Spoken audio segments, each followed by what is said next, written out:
ശങ്കുട്ടി ദാസും സന്ദീപ് വാര്യറും രണ്ടുപേരും അടുത്ത സുഹൃത്തുക്കളായിരുന്നു. പിന്നീട് സന്ദീപ് വാര്യർ കാലുവാരി പാർട്ടി വിട്ടതിന് ശേഷം, സ്നേഹത്തിന്റെ കടയിലേക്ക് ഓടിക്കയറിയതിനു ശേഷം ചാനൽ ചർച്ചകളിൽ സന്ദീപ് വാര്യർക്ക് കൃത്യമായ മറുപടി ശങ്കുട്ടി ദാസ് നൽകുന്നത് പലപ്പോഴും നമ്മൾ കണ്ടിട്ടുണ്ട്. സന്ദീപ് വാര്യർ എന്ന വ്യക്തിയോട് സൗഹൃദം പുലർത്തിയിരുന്ന ഒരാളായിരുന്നു ഞാൻ. ഇപ്പോഴും സൗഹൃദമുണ്ട്, അതിനൊന്നും വിള്ളൽ സംഭവിച്ചിട്ടില്ല. പക്ഷേ അദ്ദേഹത്തിന്റെ ചില പരാമർശങ്ങൾ പലപ്പോഴും ഞങ്ങൾക്കിടയിലെ സംസാരത്തെ വളരെയധികം കുറച്ചിട്ടുണ്ട് എന്നുള്ളതാണ്. ചുരുക്കം ചില സുഹൃത്തുക്കളിൽ, രാഷ്ട്രീയപരമായി ചുരുക്കം ചില സുഹൃത്തുക്കളെ എനിക്കുള്ളൂ. ആ സുഹൃത്തുക്കളിൽ എനിക്ക് വേണ്ടപ്പെട്ട പ്രധാനിയായ ഒരാളായിരുന്നു സന്ദീപ് വാര്യർ. അദ്ദേഹത്തിന്റെ ആദർശത്തോടുള്ള അല്ലെങ്കിൽ അദ്ദേഹത്തിന്റെ നിലപാടുകളോടുള്ള ഒക്കെ സ്നേഹവും അദ്ദേഹം പറയുന്ന നിലപാടുകളോട് ഉറച്ചു നിൽക്കുന്ന രീതിയുമൊക്കെ വളരെ അത്ഭുതത്തോടെ ഞാൻ നോക്കി കണ്ടിട്ടുണ്ട്. അദ്ദേഹം പറയുന്ന കാര്യങ്ങൾ പലപ്പോഴും വളരെ ആവേശത്തോടെയാണ് ഞാൻ മാധ്യമങ്ങളിൽ നൽകാറുള്ളത്. പിന്നീട് ഒരു ദിവസം കസേര കിട്ടിയില്ല എന്ന് പറഞ്ഞുകൊണ്ട്, അതല്ല കാര്യമെന്ന് BJPക്ക് അകത്തുള്ളവർക്കും സന്ദീപ് വാര്യർക്കും നന്നായി അറിയാം. കസേര കിട്ടിയില്ല എന്ന് പറഞ്ഞുകൊണ്ട് അദ്ദേഹം ഒരു ദിവസം സ്നേഹത്തിന്റെ കടയിലേക്ക് ഓടിക്കയറുന്നു. അതുവരെ മോദി ഭക്തി, RSS ഭക്തി, BJP ഭക്തിയൊക്കെ പുലർത്തിയിരുന്ന സന്ദീപ് വാര്യർ പാണക്കാടേക്ക് ഓടിക്കയറി RSSനെയും BJP നരേന്ദ്രമോദിയൊക്കെ തള്ളിപ്പറയുന്നു. മോദി വെറുപ്പിന്റെ നേതാവാണ് എന്ന് വരെ വിളിച്ചു പറയാൻ നാക്കുളുക്കാത്ത ഒരു നേതാവായി സന്ദീപ് വാര്യർ മാറുന്നു. പിന്നീട് ലീഗിന്റെ പ്രവർത്തനങ്ങളിൽ മുഴുവൻ കോൺഗ്രസിനേക്കാൾ കുറച്ചുകൂടി ലീഗിന്റെ പ്രവർത്തനങ്ങൾക്ക് മുൻതൂക്കം നൽകുന്ന ഒരാളായി വാര്യർ മാറുന്നതൊക്കെ നമ്മൾ കണ്ടു. അവിടെ ഇരുന്നുകൊണ്ട് വാര്യർ ചൊറിച്ചിലാണ് നടത്തിക്കൊണ്ടിരിക്കുന്നത് BJPക്കെതിരെ. വിട്ടുപോയതിന്റെ ഒരു സങ്കടമോ കുറ്റബോധമോ ഒക്കെ എപ്പോഴും വാര്യറിലുണ്ട് എന്ന് പലപ്പോഴും എനിക്ക് തോന്നിയിട്ടുണ്ട്. അതുകൊണ്ടാണ് പലപ്പോഴും ഫേസ്ബുക്കിലൂടെയൊക്കെ ഇങ്ങനെ എന്തെങ്കിലുമൊക്കെ വിളിച്ചു പറഞ്ഞുകൊണ്ട് അദ്ദേഹം ഇങ്ങനെ BJPയെ ചൊറിഞ്ഞുകൊണ്ടിരിക്കും. BJP മോദി എന്ന് രാഹുൽ ഗാന്ധി വിളിച്ച് ഇങ്ങനെ ജനങ്ങളുടെ മനസ്സിൽ മോദിയെ ഇങ്ങനെ നിറച്ചു വെച്ചിരിക്കുന്നത് പോലെയാണ് സന്ദീപ് വാര്യർ കേരളത്തിൽ ആളുകളുടെ മനസ്സിൽ ഇങ്ങനെ BJP എന്ന പദം അല്ലെങ്കിൽ BJP എന്ന വാക്ക്, BJP എന്ന രാഷ്ട്രീയ പാർട്ടിയെ കുറിച്ച് ഇങ്ങനെ മനസ്സിൽ ഇങ്ങനെ വരിഞ്ഞു മുറുകി കെട്ടിവെച്ചിരിക്കുന്നത്. എന്തായാലും ശങ്കുട്ടി ദാസും സന്ദീപ് വാര്യരും തമ്മിൽ കഴിഞ്ഞ ദിവസം ഒരു ചാനൽ ചർച്ചയിൽ അത്യാവശ്യം ചില പരാമർശങ്ങളൊക്കെ നടത്തി. അതിന് ശങ്കുട്ടി ദാസ് കൃത്യമായി മറുപടി കൊടുത്തു. അത് സോഷ്യൽ മീഡിയയിലൊക്കെ വളരെ വൈറലായിരുന്നു. എന്തായാലും ശങ്കുട്ടി ദാസിനെതിരെ സന്ദീപ് വാര്യർ എഴുതിയ ഒരു ഫേസ്ബുക്ക് പോസ്റ്റ് ഉണ്ട്. അതിങ്ങനെയാണ്: ആർ ഹരിയെ എളമക്കരയിലെ കടൽ കിഴവൻ എന്ന് വിളിക്കുക, ബിഷപ്പ് യോഹന്നാന്റെ ഏജന്റ് എന്ന് വിളിക്കുക, ഗൗഡ സരസ്വത ബ്രാഹ്മണൻ എന്ന് വിളിക്കുക.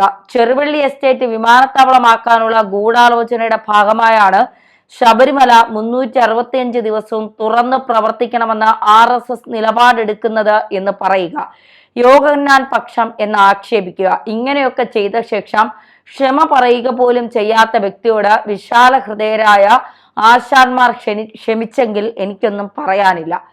ഇതൊക്കെയാണ് RSSനകത്തെ സൈദ്ധാന്തിക പ്രശ്നം എന്ന് ബൗദ്ധിക വിഭാഗം മേധാവി വിശദീകരിച്ചത്.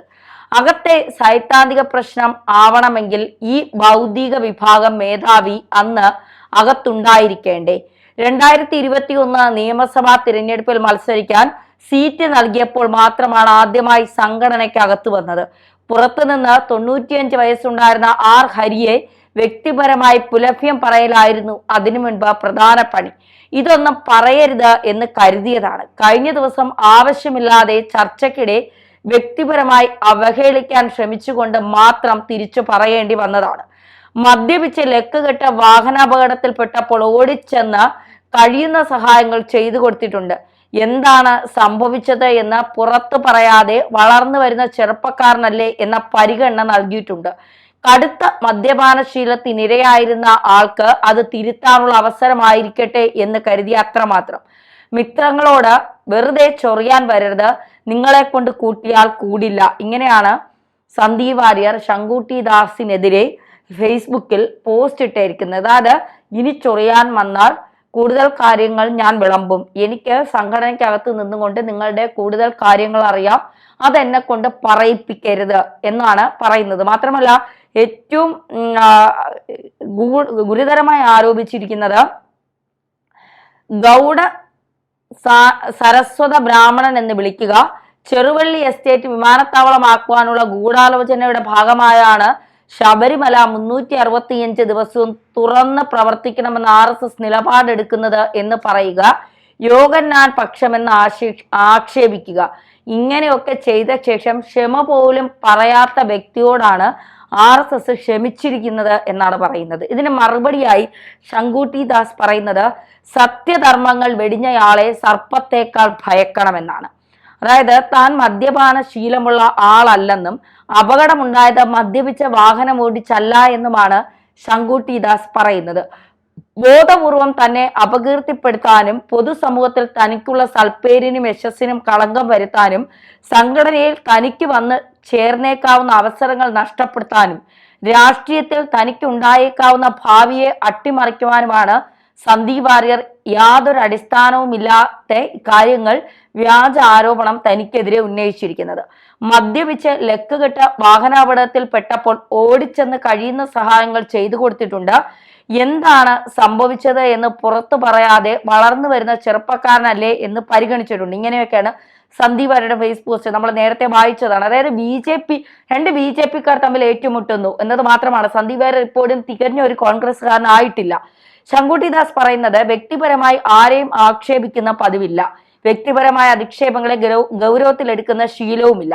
ചെറിയ മനസ്സുകൾ വ്യക്തികളെ പറ്റി സംസാരിക്കുന്നു, ഇടത്തരം മനസ്സുകൾ സംഭവങ്ങളെ പറ്റി ചർച്ച ചെയ്യുന്നു, വലിയ മനസ്സുകൾ ആശയങ്ങളെ പറ്റി സമ്പാദിക്കുന്നു എന്ന വാക്യം വളരെ പണ്ടേ ഉള്ളിൽ പതിഞ്ഞു പോയത് കൊണ്ടാവാം സംവാദങ്ങളിലാവട്ടെ സംഭാഷണങ്ങളിലാവട്ടെ വ്യക്തിപരമായ പരമാവധി, അതായത് വ്യക്തി അധിക്ഷേപം പരമാവധി കുറയ്ക്കാനും ആശയങ്ങൾക്ക് കൂടുതൽ പ്രാമുഖ്യം കൊടുക്കാനും ബോധപൂർവം തന്നെ ശ്രമിച്ചു വരാറുണ്ട്. ഒരു പതിറ്റാണ്ടിലേറെ ദൈർഘ്യമുള്ള സോഷ്യൽ മീഡിയ ജീവിതത്തിനിടയിൽ പല ഘട്ടങ്ങളിലായി പല തരക്കാരിൽ നിന്നും പല നിലകളിൽ നിന്നുമുള്ള ആക്രമണങ്ങൾ നേരിടേണ്ടി വന്നിട്ടുണ്ടെങ്കിലും അവയ്ക്കൊന്നിനും ഒരിക്കൽ പോലും വ്യക്തിപരമായി മറുപടി പറയാൻ നിന്നിട്ടില്ല. ഞാൻ എന്താണെന്ന് ആരെങ്കിലും ബോധ്യപ്പെടുത്തേണ്ടതുണ്ട് എന്ന് വിചാരിച്ചിട്ടില്ല. തെറ്റിദ്ധരിക്കപ്പെട്ടു പോയേക്കാവുന്ന സന്ദർഭങ്ങളെ ഒട്ടും ഭയപ്പെട്ടിട്ടുമില്ല. ഞാൻ ഈ സ്പേസ് ഉപയോഗിച്ചു തുടങ്ങിയത് ശങ്കുട്ടി ദാസ് എന്നൊരു മഹാനായ വ്യക്തിയെ പൊതുസമൂഹത്തിന് മുന്നിൽ സ്ഥാപിക്കാൻ വേണ്ടിയായിരുന്നില്ല എന്നതാണ് അതിന്റെ ലളിതമായ കാരണം. എനിക്ക് പൊതുസമൂഹത്തിന് മുന്നിൽ അവതരിപ്പിക്കാനുള്ള ആശയങ്ങളും പൊതുവിഷയങ്ങളിലുള്ള എൻ്റെ ചില അഭിപ്രായങ്ങളും പങ്കുവയ്ക്കാനുള്ള ഇടമായി മാത്രമാണ് ആദ്യം മുതലേ ഞാൻ സോഷ്യൽ മീഡിയയെ കണ്ടിട്ടുള്ളൂ. ഉന്നയിക്കുന്ന വിഷയങ്ങൾ ചർച്ച ചെയ്യപ്പെടണം എന്നല്ലാതെ അത് ഉന്നയിക്കുന്ന വ്യക്തി സർവനാത്മാ സ്വീകരിക്കപ്പെടണമെന്ന് ഞാൻ ആഗ്രഹിച്ചിട്ടേയില്ല. തീർത്തും അപ്രസക്തനായ അയാൾ സ്നേഹിക്കപ്പെടുന്നതോ വെറുക്കപ്പെടുന്നതോ അഭിനന്ദനങ്ങൾക്ക് അർഹനാവുന്നതോ അധിക്ഷേപങ്ങൾക്ക് പാത്രമാവുന്നതോ എൻ്റെ പ്രശ്നവുമായിട്ടില്ല. ഇതം ന മമ എന്നതായിരുന്നു എൻ്റെ സങ്കല്പം. അതിനെ ഒരു മന്ത്രം എന്നതിലുപരി ഒരു ആദർശമായി കൂടിയാണ് ഉൾക്കൊണ്ടിട്ടുള്ളത്. ഇനി ഇതൊക്കെ മാറ്റിവെച്ചാൽ പോലും ആരായാലും വിമർശിക്കാൻ പാടാത്ത എല്ലാം തികഞ്ഞ, അതായത് ആരാലും വിമർശിക്കാൻ ആകാത്ത എല്ലാം തികഞ്ഞ മനുഷ്യനാണ് ഞാൻ എന്നുള്ള മൗഢ്യവും എനിക്കൊട്ടില്ല. എന്നെപ്പറ്റി ഒരാൾ മോശമായി വല്ലതും പറഞ്ഞു എന്നത് മഹാ അപരാധമായി എടുത്ത് ഇനി അതിനൊരു ചുട്ട മറുപടി കൊടുത്തിട്ട് മതി ബാക്കിയൊക്കെ എന്ന് തീരുമാനിച്ച് എല്ലാം മാറ്റിവെച്ച് അയാളെ പാഠം പഠിപ്പിക്കാൻ സർവ്വ ആയുധങ്ങളും എടുത്ത് ശത്രു സംഹാരത്തിറങ്ങുന്ന ശൈലിയും എനിക്കില്ല. അങ്ങനെ ഒരു വിശേഷവും കൽപ്പിക്കാനില്ലാത്ത വിമർശനാർഹമായ ധാരാളം കുറവുകളുള്ള ഭൂമിയിലെ അനേക കോടി മനുഷ്യരിൽ ഒരാൾ മാത്രമാണ് ഞാനെന്ന ഉത്തമ ബോധ്യവും എനിക്കുണ്ട്. പ്രതികരിക്കേണ്ട ധാരാളം പൊതുവിഷയങ്ങൾ കൺമുന്നിലുള്ളപ്പോൾ അതിനെയൊക്കെ പിന്നിലാക്കി അവനവന് നേരെയുണ്ടായ വ്യക്തിപരമായ ഒരു അധിക്ഷേപം ആദ്യം പരിഹാരം കാണേണ്ട പ്രശ്നമാവുന്നതിലെ യുക്തി എനിക്ക് പലപ്പോഴും മനസ്സിലാവാത്തതാണ്. അതെല്ലാം കൊണ്ട് തന്നെ ഇന്നലെ ശ്രീ സന്ദീപ് വാര്യർ എനിക്കെതിരെ നടത്തിയ വ്യക്തി ഹത്യാപരമായ ഫേസ്ബുക്ക് പോസ്റ്റിനെ സാധാരണഗതിയിലാണെങ്കിൽ അവഗണിച്ചു കളയേണ്ടതായിരുന്നു. എന്നാൽ ആ പോസ്റ്റിൽ എനിക്ക് സംഭവിച്ച ആക്സിഡന്റിനെ സംബന്ധിച്ചുള്ള മദ്യപിച്ച് ലക്കുകെട്ട് വാഹനത്തിൽ പെട്ടപ്പോൾ എന്ന അത്യന്തഹീനമായ പരാമർശം ഒന്നുകൊണ്ട് മാത്രം അതിനെ അങ്ങ് വിട്ടുകളയാൻ കഴിയാതെ വന്നിരിക്കുകയാണ്. കാരണം ആ ഒരൊറ്റ വരിയിൽ ആ ഫേസ്ബുക്ക് പോസ്റ്റ് എനിക്കെതിരെയുള്ള വ്യക്തിപരമായ ആക്രമണം എന്നതിനെ അതിലംഘിച്ച് ആ അപകടത്തെ പറ്റി അറിഞ്ഞത് മുതൽ വല്ലാതെ വേദനിച്ച, എത്രയും വേഗത്തിൽ അതിനെ അതിജീവിച്ച് ഞാൻ മടങ്ങി വരണമെന്ന് പ്രാർത്ഥിച്ച, അതിനായി ജപവും മന്ത്രവും പൂജകളും വഴിപാടുകളും ഒക്കെ നടത്തിയ ആയിരക്കണക്കിന് മനുഷ്യരുടെ വിശ്വാസത്തിന് നേരെ കൂടിയുള്ള നിന്ദ്യമായ ആക്രമണമായി മാറിയിരിക്കുന്നു. എന്നെപ്പറ്റി പറഞ്ഞത് വിട്ടുകളഞ്ഞാലും എന്നിൽ വിശ്വാസമർപ്പിച്ച അത്രയേറെ മനുഷ്യരെ മുറിപ്പെടുത്താൻ നടത്തിയ ശ്രമത്തെ മറന്നു കളയാൻ സാധ്യമല്ല. 3 ദിവസം മുമ്പ് നടന്ന മാതൃഭൂമി ന്യൂസ് ചർച്ചയാണ് യഥാർത്ഥത്തിൽ സന്ദീപ് വാര്യരുടെ പ്രകോപനത്തിന് കാരണം. ചർച്ചയിൽ BJP പ്രതിനിധിയായി പങ്കെടുത്ത ഞാൻ കോൺഗ്രസിനെ പ്രതിനിധീകരിച്ചു വന്ന സന്ദീപിനെ ആദർശമില്ലായ്മയുടെ പേര് രൂക്ഷമായി വിമർശിച്ചിരുന്നു.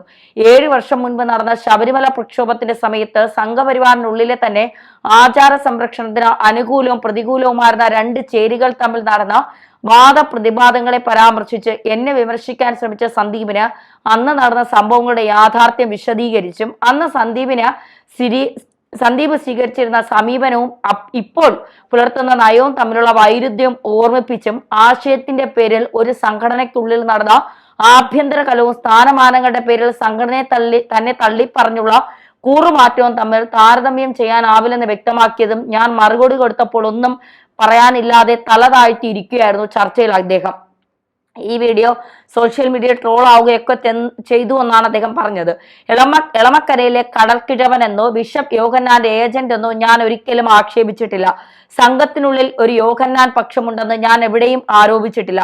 സോഷ്യൽ മീഡിയയിൽ അക്കാലത്ത് മറ്റാരൊക്കെ നടത്തിയ പ്രയോഗങ്ങളും പരാമർശങ്ങളും എന്റെ തലയിൽ കെട്ടിവെക്കാൻ ശ്രമിക്കുകയാണ് സന്ദീപ് വാര്യർ. 2021 നിയമസഭാ സീറ്റ് കിട്ടിയപ്പോൾ മാത്രമാണ് ഞാൻ പരിവാറിനുള്ളിലേക്ക് വന്നതെന്നും അതുവരെ സംഘടനയ്ക്ക് പുറത്തായിരുന്നുവെന്നും സന്ദീപ് ആരോപിക്കുന്നതും തീർത്തും അസംബന്ധമാണ്. ഇങ്ങനെ അദ്ദേഹം നീണ്ട ഒരു പോസ്റ്റ്, അതായത് കൃത്യമായി അദ്ദേഹത്തിന്റെ കാര്യങ്ങൾ പറഞ്ഞും മനസ്സിലാക്കിയും കൊണ്ടാണ് അദ്ദേഹം കൃത്യമായ പോസ്റ്റ് ഇട്ടിരിക്കുന്നത്. സന്ദീപ് വാര്യരെ, നിങ്ങളോട് പറയാൻ ഒരു കാര്യം മാത്രമേ ഉള്ളൂ. നിങ്ങൾക്ക് ആരെയും വിമർശിക്കാനുള്ള യോഗ്യത അത് നിങ്ങൾക്കില്ല. ഒരു ദിവസം കൊണ്ട് ആദർശങ്ങളെ തള്ളിപ്പറഞ്ഞുകൊണ്ട് കാലുവാരിയ നിങ്ങൾക്ക് ശങ്കുട്ടി ദാസ് എന്ത് പറഞ്ഞാലും അത് സംഘടനയ്ക്കുള്ളിൽ നിന്ന് പറഞ്ഞ കാര്യങ്ങളാണ്. ഒരു സംഘടനയാകുമ്പോൾ അദ്ദേഹം അല്ലെങ്കിൽ ആ സംഘടനയിലുള്ള എല്ലാവർക്കും ഒരുപക്ഷെ ആ സംഘടനയുടെ കാര്യങ്ങളുമായി പൊരുത്തപ്പെട്ടു പോകാൻ കഴിയില്ല, അഭിപ്രായ വ്യത്യാസങ്ങൾ ഉണ്ടാവും.